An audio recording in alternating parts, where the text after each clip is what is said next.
You're listening to an old episode of MGM. Sorry, guys. If you want to watch new stuff, go to patreon.com/Metal Gear Mondays to support us, and we will, it'll fund our drinking problems to create more Metal Gear Mondays.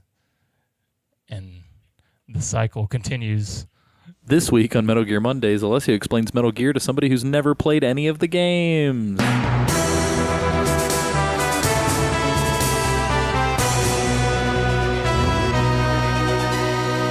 Ladies, gentlemen, boys, and girls, my name is Alessio Summerfield, and you're listening to Metal Gear Mondays, the podcast where we tackle the Metal Gear Solid franchise from start to finish, top to bottom, left to right, inside and out, in chronological order, sometimes.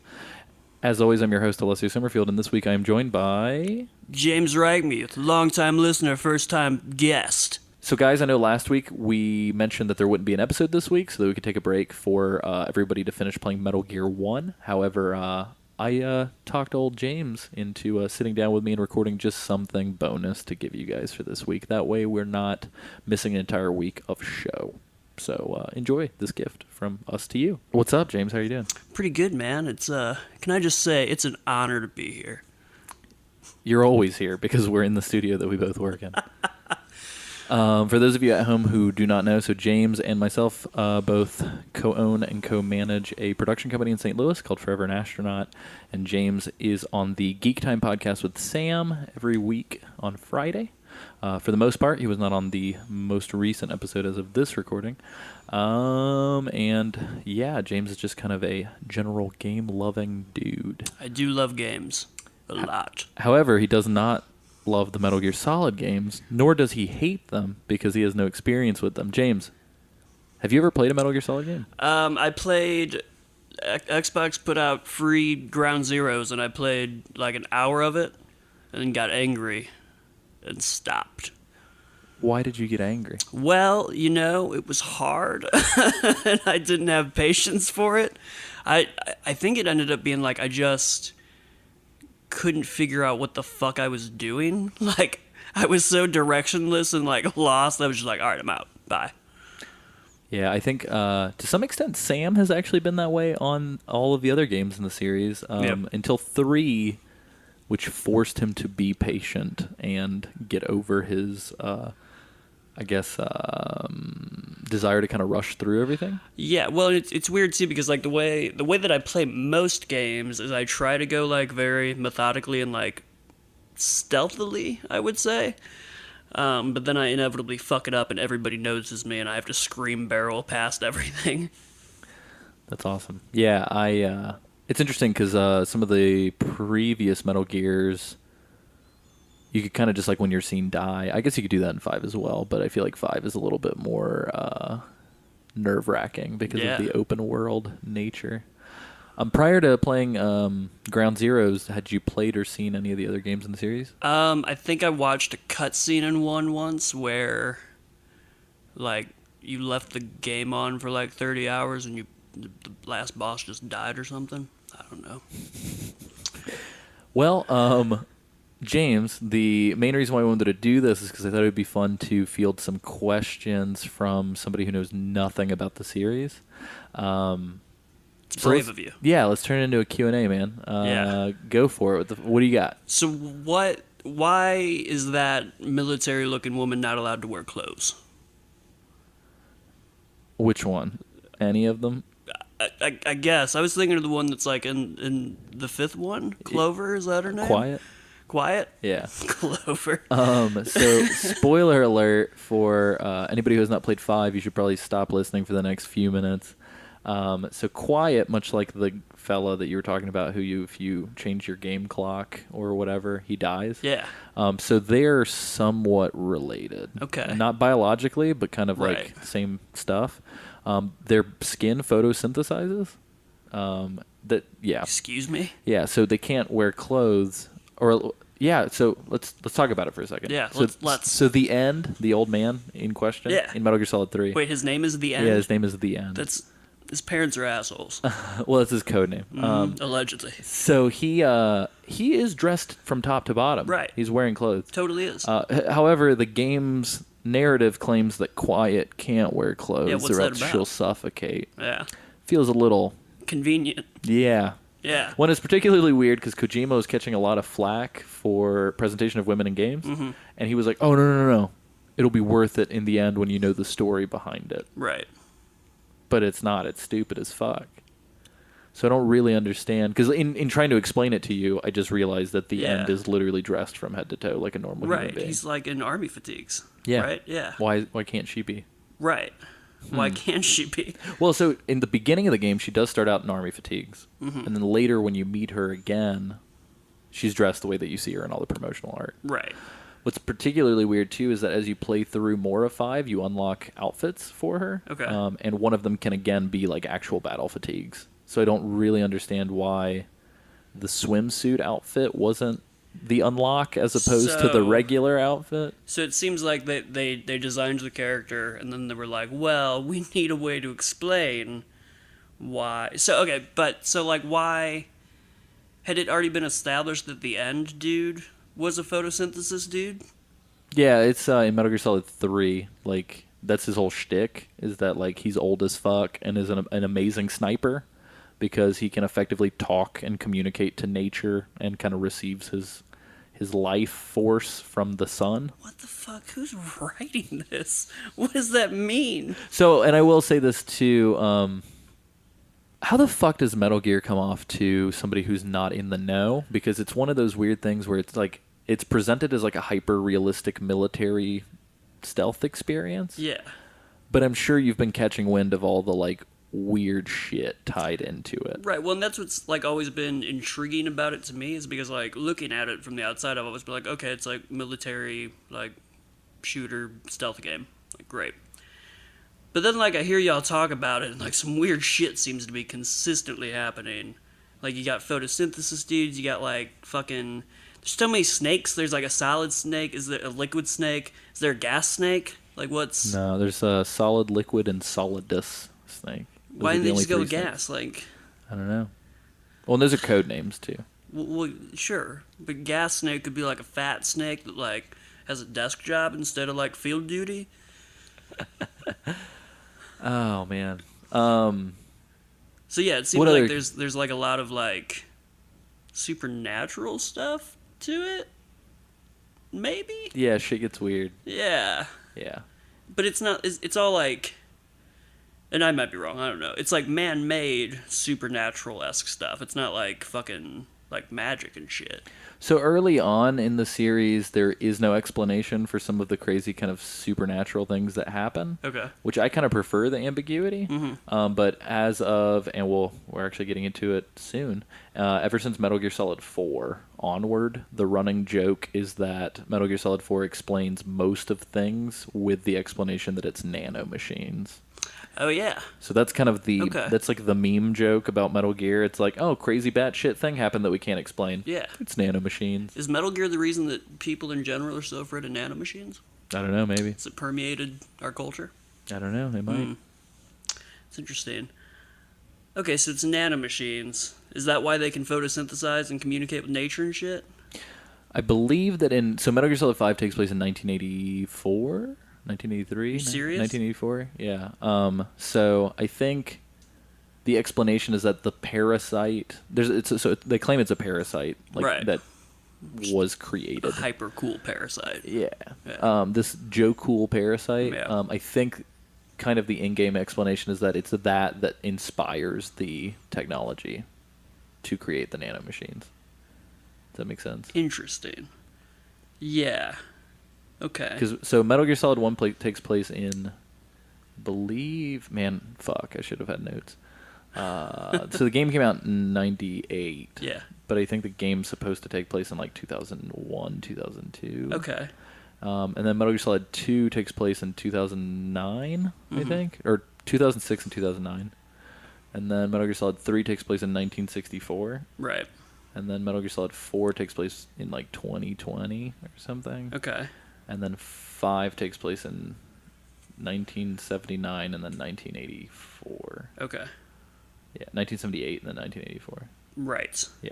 So Okay. it's kind of all over the place. So yeah, the only stuff that I know about the game are from like what I've read about Metal Gear Solid 5, like, which is not a lot because like I just don't have time. And like Ego Raptor's Metal Gear Awesome.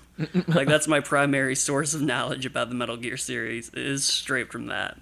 So I know there's stealth, I know there's exclamation points, and like that boom sound when you get spotted. Like I'm a big fan of that sound effect. And boxes.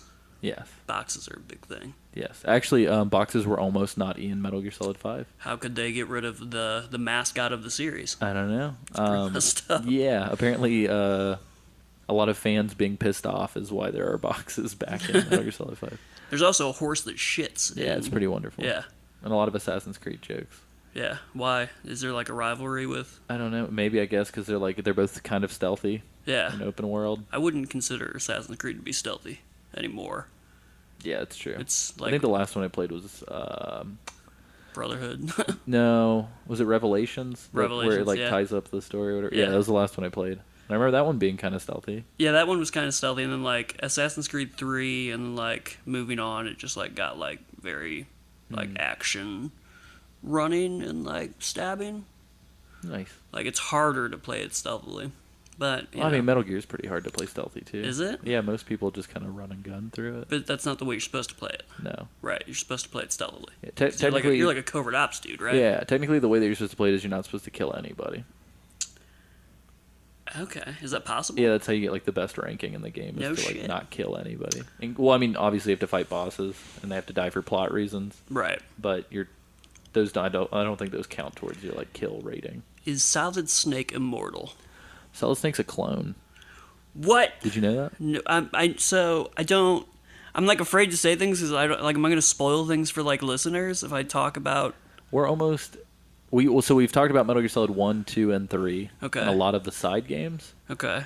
So there's really not much that hasn't been spoiled except for 4 and 5 content. Right. And it's like kind of nebulous. And most people who are listening to the show have already played 5. Okay. So like- I would assume. So like Big Boss Mm-hmm. is Solid Snake, Big Boss is OG Solid Snake. and you play as Big Boss in 5. Yeah, you play as Big Boss in 3, Peace Walker, and 5. Okay. And Portable Ops. So Solid Snake is a clone of Big Boss. Yes. And Liquid Snake is a clone of Big Boss. And Solidus Snake is also a clone of Big Boss. Are there clones of like Solid Snake? Like are there dummy clones that like spun off of other clones? No, so all of the soldiers in Metal Gear Solid 1 technically have some of the same genes as Solid Snake because they're all like experimental genome soldiers. Okay. But Solid Snake's like a full-blown clone. Right. And then there aren't any clones of Solid Snake. Interesting. Did they try to clone Solid Snake? No. Like, was there ever like a plot where they had to capture Solid Snake and? Okay, so why? Well, that's interesting to me though, because if you think about it, so they cloned Big Boss in like the late '60s. Right. I think it was 1972. Okay. They clone him. If they're able to clone a human being successfully in 1972, it's Yeah. weird that it doesn't happen at any other point in the series. Right. So that raises an interesting question. Yeah. Well, that's what I mean. Because Yeah. like, I mean, if he's like this ultimate badass soldier, you would Right. think more people would want clones of Solid Snake. right, or you would think that like they would try to like clone Solid Snake and realize that like since he's a clone, like his genes are imperfect and it just creates these fucking abominations. That would be Solid Snake versus Zombie Snake. Exactly. Would be fucking amazing. Yeah. Right. I'm into that. That's great. Yeah. So. Since that didn't happen, I mean, I guess they can keep that if they want. They can add it to There like you a go, pachinko Kojima. machine. You can have it. Yeah. Yeah. Um, Well, they did. Well, no, Sega did it. I was gonna say there's a Yakuza 1, 2, 3, and 4, but then there's a Yakuza of the Dead, and it's just like a amazing. zombie spinoff. so does this is like more on like the meta level, I guess? Does Kojima still own like the IP, or is it a Konami IP? It's Konami. Okay, so like Kojima can't do anything. Yeah, he with it literally anymore. can't do anything with it. Wow, that's Though there's a hidden exclamation point in the mascot of his new company, Oh, yeah. which I thought was funny. that's awesome. That's awesome. I remember there was like one game where like wasn't there like an Easter egg where you had to like find these like data shards and it would like spell out a message of like fuck Konami or some shit. So in like 4. Well, actually, in Ground Zeroes, there's a unlockable mission that's called Deja Vu. Yeah.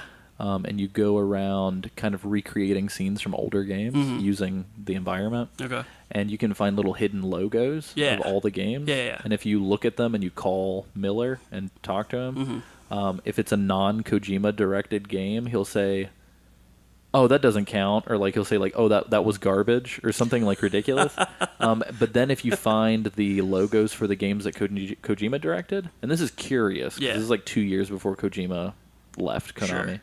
If you look at the logos of the games Kojima directed, Miller will say something like, they can erase the name, but they can't erase the memory, and then the logo will like disappear. So that's interesting. Let me pose something to you. What are the chances that Kojima right now isn't Kojima and he's a clone of the OG Kojima? Right? Where's the actual Kojima? I don't know. That's a good He's question. chained up in the basement in Konami. He could be, because I mean, you can't erase the memory. Like maybe that's his True. cry for help. Like the new clone still has his memory, so the new clone thinks that he's Kojima. Can the clone Kojima be called Clone Jima? That'd be amazing. Hideo Clone Jima? Yeah. Oh my God, that means Norman Reedus is in danger. We need to save Norman Norman. Reedus is not actually friends with Kojima. He's friends with Clone Jima. Exactly. Oh man, Clorman Reedus. Norman Reedus. Because I mean, if Konami's as nefarious as they seem to be, I could see them pulling a big boss on Kojima. Maybe they're like secret invasioning all of these big Yeah. name people. So Guillermo del Toro is actually slowly getting replaced by Guillermo Clone del Toro. That's a good one. Thank you for that. Yeah, I mean that's possible. PT, please try to help me. Is what that stands for. So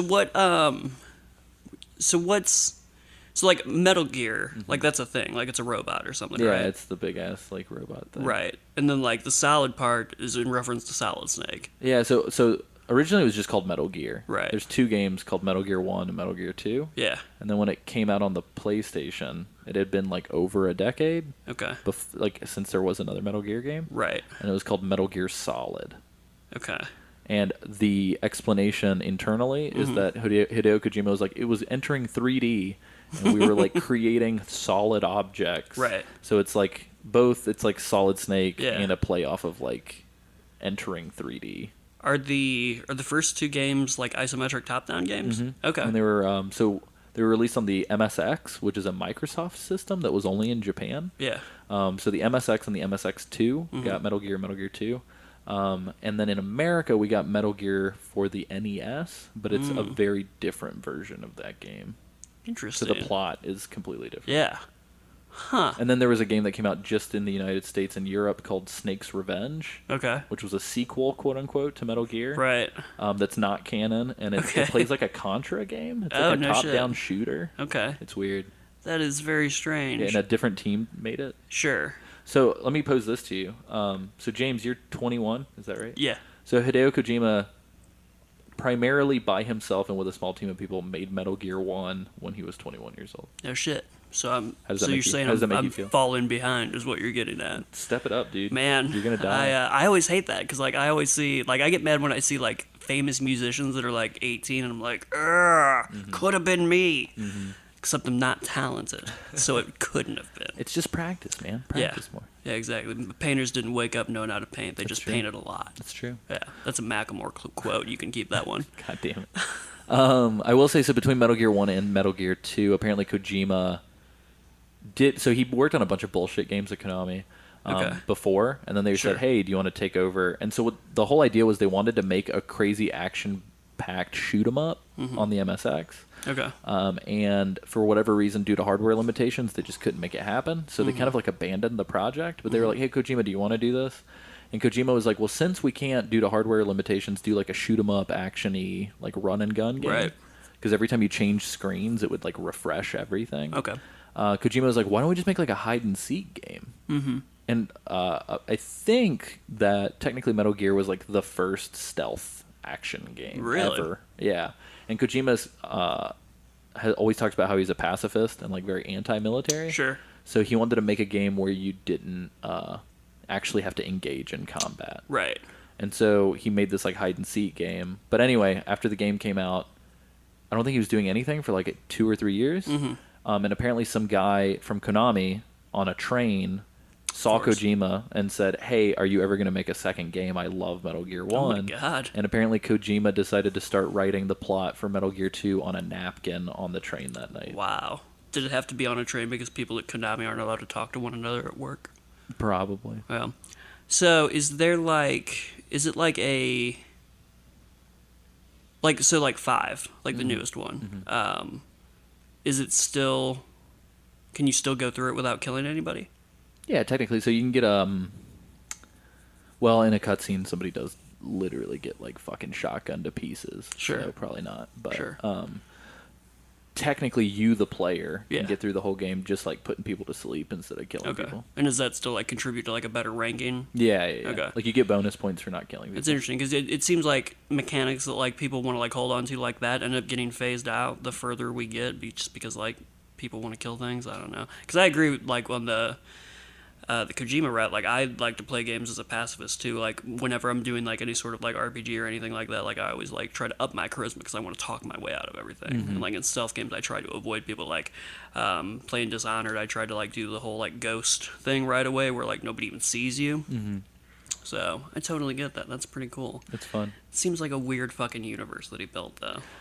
Yeah, it's weird. I feel like I don't know. It's one of those weird things where like I think it kind of starts with that guy on the train that was like, "We love what you did. Can you do it again?" Yeah. I think dude just kind of built this, and especially having worked on Metal Gear 1 with such a small team, I feel like he kind of got away with doing whatever the fuck he wanted. Sure. And then it was successful, and so Konami, instead of anybody saying like, "Hey, bend to these guidelines," Right. I think it's just been increasingly weirder and weirder because it's just like kind of one dude who's just kind of like, I want to fucking do this. We're going to do it. And they're like, okay. I mean, I'm sure there's a team of people, but like, I feel like, do you think Kojima is the most recognizable game director name? Can you think of another that like a common person would recognize? Yeah, I mean, like as far as just like strictly game development, I would say yeah, because I mean the only other person that comes to mind is like Major Nelson, but he's involved in so many other things besides game development. Does he actually develop games? I thought he was just like a PR guy. I thought he helped on development for Gears, Maybe. or no, that's Cliffy B. Yeah. Um, Well, and Cliffy B, I think, is familiar to people in gaming. Yeah. But I feel like Hideo Kojima, like, transcends people it a know little that bit. name. Yeah. And it's weird to me that he's kind of the only one. Yeah. He's like a film director for games. Because, like, even his name appears on the box art where, like, directed by so-and-so would be. That's true. Yeah, I mean, I guess you're right there, because, I mean, even, like, other ones that you think, because I'm trying to think of, like, games that, like, have, like, a lot of lore, like Metal Gear does, and something like the Ken Levines and, like, the Todd Howards. I wouldn't say that they're recognizable to, like, the common person. Whereas, like, Kojima, people would be like, oh, I've heard that. Yeah. Or, like, I've seen that Well, somewhere. and you wouldn't see, like, a Ken Levine joint, Right. like, under Bioshock. Right, exactly. Which is interesting. So- yeah, how the fuck did he get away with that, I wonder? Especially at Konami, where, for all intents and purposes, it sounds like that's a fucking concentration camp. Yeah. Like, to put it, to be real. Is it, is it like a culture thing? Is it a Japanese culture thing, like having your name on it like no, that at there's, all? like, I can't, other than, like, Suda51, Yeah. I can't. Like, Suda51 and, like, fuck, what's his name? The guy who did Deadly Premonition. Yeah. What is it? Swery. Swery65. Yeah. Those two dudes, like, almost kind of jokingly, like, tongue-in-cheek, it'll be like a Suda51 game or whatever. Right. And I think gaming people know, like, fucking, what's his name? I don't know. The Nintendo dude. Miyamoto. Miyamoto. Yeah. Miyamoto's name comes to mind, but, like, he doesn't, like, Super Mario Brothers, Right. directed by Shigeru Miyamoto. Like, you don't see that. It'd be amazing though. Yeah. Yeah. No. Well, then I like having not played.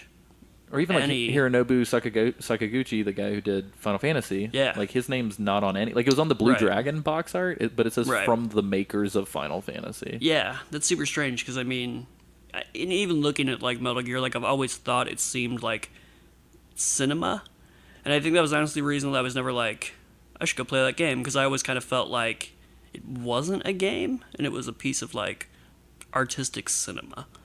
Yeah. One, it probably helps, too, that, like, in the jump from 2D to 3D, Kojima put a shit ton of effort into making sure I had, like, cinematic camera angles and stuff. Yeah. But that's also kind of a point of notoriety, or infamy. Yeah, with is Metal it Gear. for like all cutscenes? Yeah, like, people just lament the amount of cutscenes. And then my biggest gripe with 5 is there aren't enough cutscenes. Oh, really? Yeah, like realistically, Yeah. like, that's my biggest complaint. Well, we had a friend that said like there's so little cutscenes that he didn't realize 5 had ended, Oh yeah, and he just kept aimlessly wandering. yeah. And is that a common thing? Yeah, so 5 and Peace Walker have this weird thing where like the game ends like several times. Yeah. It's like the game will end and then you can play still. Yeah. And then like shit will happen and then the game ends again. Okay. And you can still kind of play after. So did you get multiple credit scenes? Oh, dude, I'm not even joking. In Metal Gear Solid 5, so you played Ground Zeroes. Yeah. So imagine Metal Gear Solid 5 is like 51 Ground Zeroes-esque missions Okay. with a bunch of side stuff. Okay. Every time one of those Ground Zeroes-esque missions starts and finishes, Yeah. there is a credit sequence. What? Every single time. So you will Why? see I don't know. Can you skip them? Well, and it's actually super frustrating because like there's like a hub, like a main base Yeah. that you are on. It's where your dog lives. Yeah, and you, I know things. You can go. You can go into the field to do missions. Yeah. Well, every time you go into the field, it does this like, and it's like Big Boss and the helicopter getting ready. Right. And like as it's taking you to the location, it'll say, "Mission 17, fight the killer robots," and then it'll say like featuring Big Boss, Revolver Ocelot. But no, it fucking sucks because it will give away twists that happen in the mission Really? where it'll say also featuring this guy who you haven't seen yet, and my you're like, God. what the fuck, why would you say that? And then it's like written by these people, like it does like the kind of almost like movie credit Yeah. opening stuff, and then when you beat the mission there'll be like a cutscene or something, Mm-hmm. and then it'll be like, all right, cool, and it'll say like you unlocked this stuff and your fucking Right. points went up. Right. But then at the end of that it goes and it's like directed by Hideo Kojima, like, and then it like goes through like a full credit Oh my sequence. God. It's insane. I think it's fucking over the top. Now I know where Sonic and the Black Knight got their style from. Yeah. Got it from Kojima. Well, and on So- top of that, I think they treat each mission almost as like its own quote Yeah. unquote like episode. So Right. it's like episodic, but not. Right. So I'm glad you brought up the base because I had a question about that. Mm-hmm. So is Big Boss with his base just like capturing and indoctrinating soldiers? Yeah, that's pretty much what's been happening. Yeah. And it's in a couple games. So Portable Ops is where it started, this Okay. mechanic. Peace Walker is almost identical to MGS5, the way Okay. you recruit people. Yeah. And then Metal Gear Solid 5 continues the trend. So, like, you straight up knock people out, tie them to a balloon, send them to your base, and then they get tortured until they decide to work with you. The greatest method of transportation. Yeah, is well, so- tying a balloon to somebody. We didn't mention this. So, Solid Snake is a clone of Big Boss. Right. I don't think I told you. So, Big Boss is the primary antagonist of the Metal Gear series. What? Yeah. But you are what? So in Metal Gear 1 and 2, Yeah. the final boss is Big Boss, and You- Snake kills him in Metal Gear 2. And then What?